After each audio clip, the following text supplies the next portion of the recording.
Alright. Hi, my name is Zach. I've been a member of the Time Traveler for a couple months here, and I'm a CS major. I heard about this through, well, being in one of Dr. Don's classes. He kind of mentioned it to us. And I'm in charge of transcribing some of the old employee cards. Here at the archives at Michigan Tech, we're fortunate enough to have a lot of the old employee cards from some of the mining companies up here.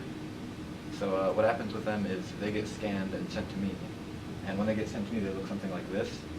And basically what I do is I take all the information from them and I'll enter them onto a spreadsheet. And some of them can be really hard to read because they're written in cursive, sometimes upwards of 100 years ago, in pencil. So I have to kind of decipher them and enter all the information.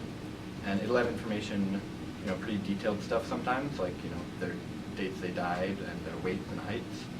And then it'll also have all of the information that the employers would have wanted. Stuff like their addresses, the jobs they had, what wages they earned, stuff like that.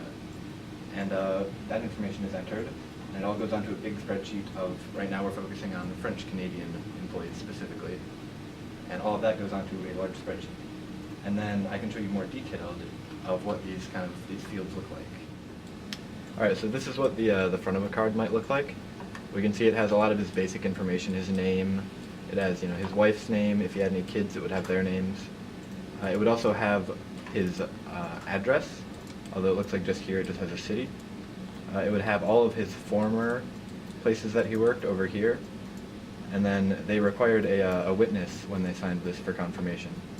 Then we see down here we have all of his sort of personal sort of data.